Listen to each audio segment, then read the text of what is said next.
ஆமாம், பறை என்பது ஒரு இசைக்கருவி. மேளம், அந்த தோல் இன்ஸ்ட்ருமெண்ட்டு, விண்டு இன்ஸ்ட்ருமெண்ட்டு, விண்டு புல்லாங்குழல், அது மாதிரி நாதஸ்வரம் இருக்குது. அது மாதிரி ஸ்ட்ரிங் இன்ஸ்ட்ருமெண்ட், கிட்டார் இருக்கிற மாதிரி பறை என்பது ஒரு தோல் இன்ஸ்ட்ருமெண்ட்டு, இசையை எழுப்பக்கூடியது. இதை வச்சு அது மாண்புமிகு பறை என்று பேர் வச்சுருக்காங்க. என்னங்க இதில் யாருன்னா, இந்த டைரக்ட் பண்ணிருக்காரு விஜய சுகுமார் இயக்குதல் பண்ணியிருக்கிறாரு. இல்லை லியோ சிவகுமார் வந்து அதனுடைய ஹீரோவை நடிச்சிருக்கிறாரு. அவங்க கூட காயத்ரி ரேம்மா பண்ணியிருக்காங்க. அப்புறம் கஜராஜ், அரங்க குணசேகரலாம் பண்ணியிருக்காங்க. கதை என்னங்க, அதாவது ஒரு அழகான பிள்ளை, ஒரு பெண்ணு வரம் வாங்கி தவம் வாங்கி நம்ம பெறுறோம். அது மாதிரி பிள்ளையும் பெறுகிறோம். அவர் ஆசைப்பட்டதையெல்லாம் சின்ன வயசில் வாங்கி கொடுக்குறோம். அவங்க ஆசைப்பட்ட படிப்பை கூட போகிறோம். பல சமயத்தில் நம்ம சொல்லி இழுத்துட்டு வந்துடுறோம்.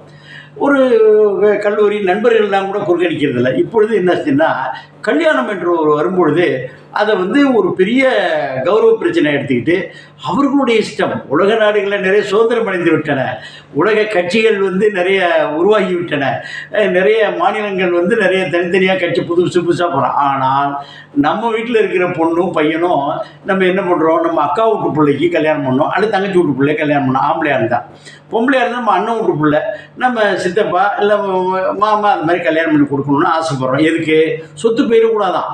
அதனுடைய எண்ணங்கள், அதனுடைய ஆசைகளை விட நம்மளுடைய ஆசைகள் தான் எப்போதுமே அது ஒரு சுயநலத்தோடு பண்ணுறதோட விளைவு. இப்படி ஒரு அந்த பெண்ணு அது வந்து என்ன செய்யுதுன்னா, இப்போ நிறைய கதைகள் என்ன பண்ணுறாங்கன்னா, ஒரு ஆண்டான அடிமை ஒரு கதை இருக்கும், ஒரு தொழிலாளி முதலாளி கதை இருக்கும், அது மாதிரி வந்து ஒரு இசைக்குழு அதில் கீழே உள்ளவங்களுக்கு ஒரு கதை இருக்கும்.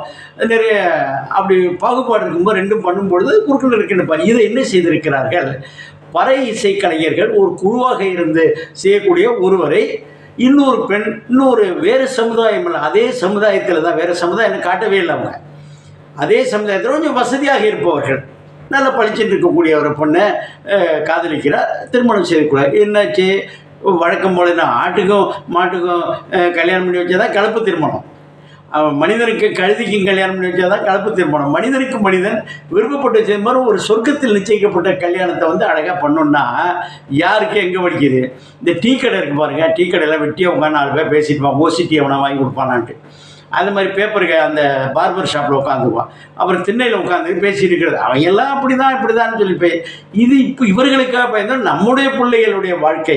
எனக்கு தெரிஞ்ச ஒரு அம்மா பையன் கஷ்டப்பட்டு படிக்க வச்சப்போ ஒரு பையன் ஒரு நாதியம் வரல, ஒரு பரதேசியும் வரல, அவன் படிக்க கஷ்டப்பட்டு அவன் கல்யாணம் பண்ணணும்னு போகிறப்ப வேறு ஒரு ஜாதி மதத்தை சேர்ந்த பண்ணும்போது எல்லாம் முடியாட்டும் நம்ம ஜாதியை விட்டு போகலாம். அந்த அம்மா சொன்னேன், சே போட, நான் ஒரு கம்நாட்டிலையும் பொம்நாட்டியாக இருந்து நான் ஒரு பிள்ளை பெற்று வளர்த்திட்டு இருந்தேன், ஒரு நாய் வரல, என்ன போய் தடவுடுத்து நின்னீங்க, என் பிள்ளைக்கு படிப்புக்கு எவனும் வரல, நீ என் பிள்ளை போனால் உன் பேச்சு காட்டிக்கிட்டு நான் நிறுத்தினா அவன் தற்கொலை பண்ணி செத்து விட்டானா யாரா பொறுப்பு கேட்டான் அந்த அம்மா.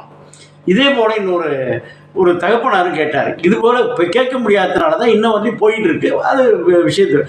அந்த பறை இசை கலைஞர் ஒரு அற்புதமாக ஒரு ஊராக கூப்பிட்றாங்க. அவன் பிரிஸ்டேஜ், ஒரு ஈகோ பிரச்சனை. ஈகோ என்பதை விட சுய மரியாதை உள்ள ஒரு பர்சனை போய் வாயா, ஒரு புக் பண்ண வர்றாங்க, ஒரு சினிமா நடிகர் புக் பண்ண போய் வெளிலேருந்து வாயானா கூப்பிடுவாங்களா? இல்லை ஒரு குருக்களை போய் ஒரு கோயிலுக்கு வாயானா கூப்பிடுவாங்களா? வீட்டில் போய் உட்காந்து வேலை பண்ணுவான். இவர் வந்து அப்படி ஒரு கதாபாத்திரத்தை நம்ம லியோ சிவகுமார் ரொம்ப ஹானஸ்டாகவும் ரொம்ப ஒரு தைரியமாகவும், இப்போ இருக்கக்கூடிய ஹீரோவுக்கு உள்ள ஒரு உடல்வாகு, அந்த ஃபைட்டிங் ஸ்டைலு, டான்ஸு, எல்லா விஷயத்தையும் கற்று பெண் அந்த காதலனை கைப்பிடித்து வந்த கிடைச்ச வாழ்க்கை நிறைவாக நிறைய பேர் வரதட்சணை அதெல்லாம் கொடுத்து பண்ணி போய் அங்கே புருஷன்கிட்ட மாமியார் இல்லை, தன் கணவனை வளர்த்த அந்த ஒரு தமிழ் பெண்ணு, அதுவும் இல்லை ஒரு குடும்ப பெண்ணாக எப்படி வாழ்ந்திருக்கிறார் என்பதால் இந்த திருமணம் வெற்றி பெற்றதா இல்லையா? இந்த பறை இசை கலைஞர்கள் உலக நாடுகளுக்கு சென்றார்களா இல்லை அங்கே அமுக்கப்பட்டார்களா? இதுதான்.